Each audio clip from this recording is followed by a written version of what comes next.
los americanos sobre ruedas en la parte de Olds y en cierta índole Youngtimers es algo de locos.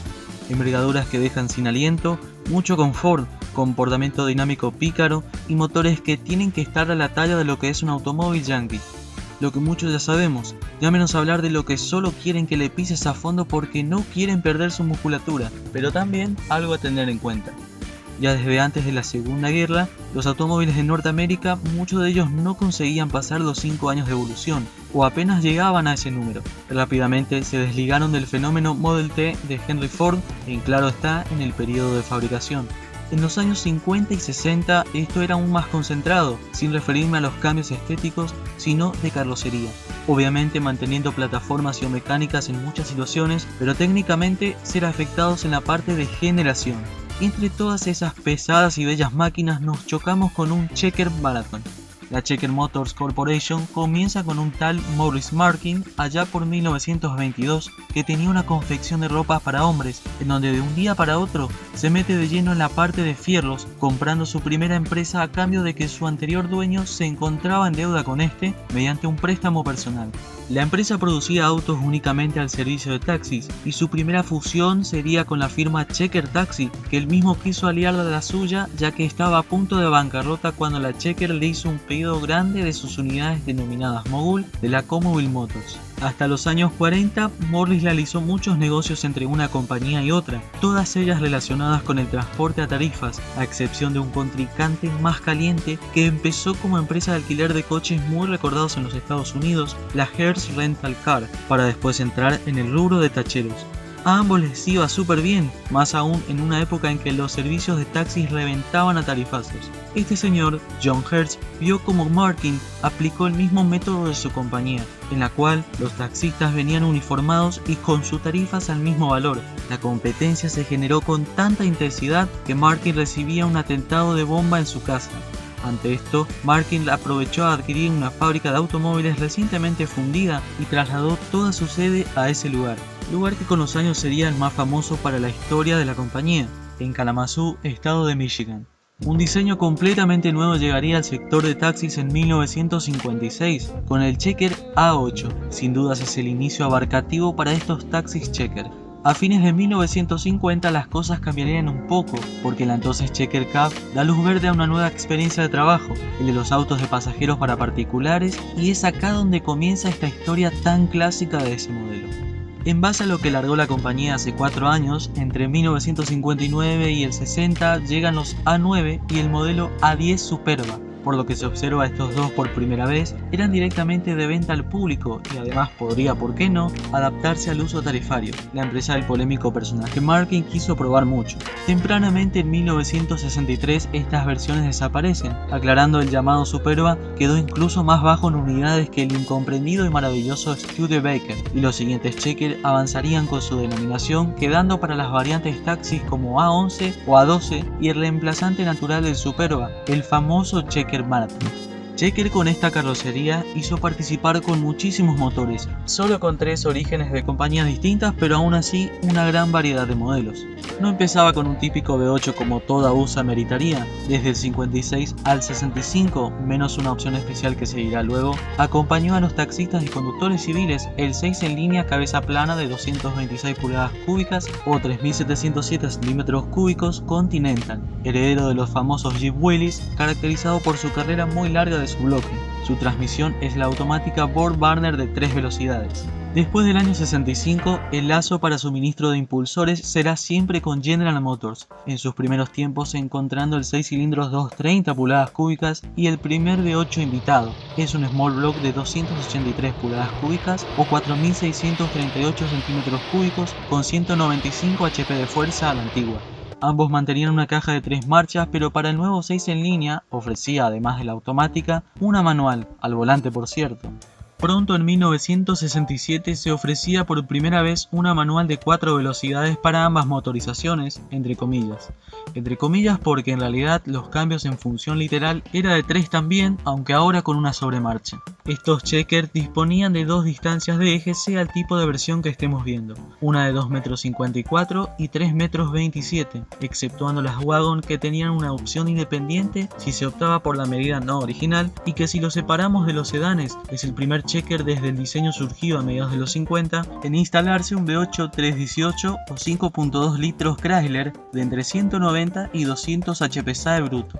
El de los Aerobus, donde simplemente ya cumplían la función de limusinas y además dentro de eso ofrecían una vez más otra configuración de distanciamiento, la de casi 4 metros y otra de casi 5, equivalente a capacidad para pasajeros de 9 y 12 respectivamente. El último, por incluso de no ser parte del ambiente del aftermarket, cuenta con un nuevo récord de ser el auto más largo del mundo de producción masiva, toda una etapa nueva en la cultura de los fierros, teniendo en cuenta además de que estos vehículos eran suficientemente largos como uso alternativo de un autobús convencional.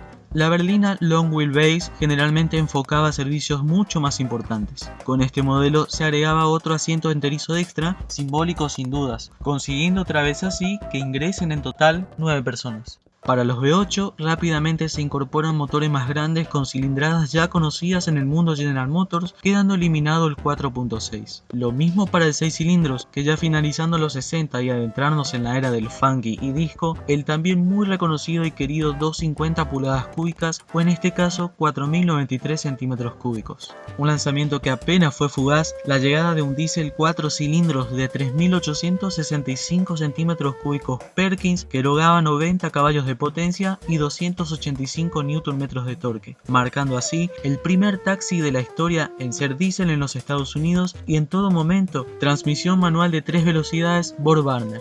Claramente sin éxito alguno y seguramente la intención pasaba por el éxito apabullante que disfrutaba el otro lado del mundo, el Reino Unido con Londres y su archiconocido Austin FX4 o años después adquiriendo la carrocería bajo licencia Carbodis y probar esta fórmula impensada más para ese modelo. Ya vimos bastante sobre su tren motriz y que con el tiempo este sector seguiría con cambios más adelante. Además vemos que el diseño ya lo pesaba, viniendo del país de la potencia y economía americana que lo caracteriza. En cambio nada lo hacía parar para los taxistas que quedaron encantados con estos Checkers. Ahora ingresemos sobre su popularidad, la de fiabilidad y confort. Estos Checkers eran el preferido principalmente por la mencionada capacidad para transportar pasajeros y con un buen acceso, muy espacioso sin gran capacidad de baúl. Los pasajeros inclusive manifestaban la virtud que aportaba por dentro, fácil mantenimiento y costos que eran siempre muy amigables para sus negocios. Los 70 y Estados Unidos fueron la de una etapa familiar, incómoda y altamente desafiante. Ya el primer año de la década, Checker Motors sufría por primera vez la pérdida del mismísimo Maurice Markin. Seguiría en la actividad su hijo David Markin. Su último conflicto lo recibió en 1964 cuando el estado de Nueva York hace una denuncia contra Morris por el control de las dos firmas y este, como una forma de sacarse encima este asunto, fomenta su actividad a utilizar automóviles de otras marcas que no estén relacionadas con estas compañías. Volviendo al tema, al poco tiempo para la empresa no le vendría muy bien que digamos. Aparecen leyes exigentes que marcaron un antes y un después en la rama de la seguridad y por consiguiente la famosísima crisis energética iniciada en agosto de 1973 y respetados controles de emisiones. Ante de este fenómeno, Checker decidió a lo suyo como cualquier suceso en un auto ocurría sobre todo en ese país. En el 63 se aplican luces de estacionamiento, en el 64 los primeros cinturones de cobertura ámbar para conductor y acompañante, en el 67 llega la columna de dirección colapsable, al año siguiente los extras para guiño o baliza de los intermitentes laterales circulares y se agregan rápidamente cinturones de 3 puntos y para 1969 damos la bienvenida a los reposacabezas para los asientos delanteros. Para el 73, la compañía con las transmisiones impone con la automática guerrera en su tiempo y lo sigue siendo para todas las versiones, la Turbo Hydra-Matic 400, una caja en la cual supo ganar en durabilidad y gran soporte para motores mucho más grandes, logrando cantidades de adaptaciones y ser de larga producción, considerándose una leyenda.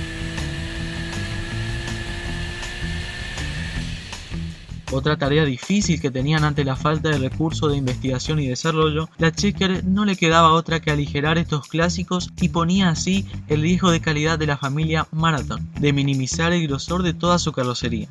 Antes de este cambio, los Checkers giraban en torno a los 1650 y 1700 kilogramos de peso, siempre en orden de marcha. El año 77 es directamente el fin para la gama Aerobus. Acá también es donde uno podrá diferenciar un poco más fácil cuál es el más antiguo que otro por su cambio exterior, en referencia a las defensas más exageradas, además de ser colapsables para brindar mayor absorción ante una colisión y con aplique de material en aluminio en vez de cromado. Por cierto, a cualquier auto que se vendía en los Estados Unidos no lo dejaba para nada agradable estas incorporaciones, y mucho menos para un auto que se convirtió en todo un veterano en la competencia. Avanzábamos y el impresionante entorno del mundo del motor yankee pasaba metamorfosis tras metamorfosis. El cuerpito del Checker se estancó para no moverse nunca más. Por primera vez en la parte del conductor llegan piezas de origen General Motors como ser una nueva columna de dirección y volante. Las únicas dos opciones de motores antes de 1977 fueron el 6 cilindros 250 y el V8 350 o 5.733 centímetros cúbicos. Después de eso entra en la familia el V8 305, siempre con automática de 3, que ya era lo único disponible. Antes de acercarnos a 1980, el Checker tendrá los últimos cambios y de gran diferencia. En parte esto correspondía en su mayoría al mercado. Ingresan tres opciones nuevas de mecánicas. Un V6 de 3.751 centímetros cúbicos LC3 que rendía 117 caballos de potencia, un poco más que su vetusto antecesor 4.1 alineado. Un nuevo V8 que vuelve a una cilindrada más compacta de 4.389 centímetros cúbicos y 122 caballos, siendo el V8 más chico en la historia del famoso Checker. Y mención especial para la vuelta de un diésel y V8 a la vez de 5.7 litros LF9 que producía 127 caballos de potencia, quedando en lo más apto para el uso que se le daba a la mayoría de los Checkers, que es el mundo de taxis, y para el simpático Marathon con la transmisión iDramatic seguramente ha sido un golazo. Diesel y V8 que en su rendimiento poco envidiaba a otros autos incluso, sin olvidar que sería el más pesado de todos los sedanes Checkers hasta ahora. Justo cuando se podría haber creado un buen hito cerca del final, la compañía pasa a tener gastos excesivos después de más de 50 años en el 81, habiendo fabricado apenas 3.200 unidades ese año, y era de esperarse que comenzaba a florecer tensiones contra el sindicato. David se reunió con ellos para intentar flexibilizar sobre la situación, pero no se llegó a buen puerto. A la marca solo le queda anunciar que para el año próximo cerraría técnicamente su planta y en julio de 1982 se fabrica la última unidad del Taxi Cab. Ese Checker sería una 11, no tuvo un final cualquiera, ya que la persona que lo adquirió fue el mismísimo Gary Sowerby, conocido por ser la persona récord en el mundo de haber manejado por todo el planeta. Esta historia lo dejaré en la descripción para el que esté interesado. Fíjense que si no fuese por la crisis que había ingresado Checker, este Marathon o A-Series le estarían seguramente estirando un par de años más. Después de esto llega a ser totalmente otra la historia, y esto significa que la marca no desaparece, sino que los directivos le dieron una vuelta de tuerca al problema, para comenzar a colaborar con muchas marcas y estar dentro también para producir autopartes, especialmente para taxis. En pocas palabras, Checker comenzó a ofrecer sus autos pero completamente tercerizados. En cambio, vuelven los conflictos otra vez. Producto de la recesión mundial, antes de entrar al 2010, Checker no escapó tampoco en el agonismo de Detroit y empezó a presentarse en tribunales de quiebra de los Estados Unidos para saber qué se podía hacer al respecto.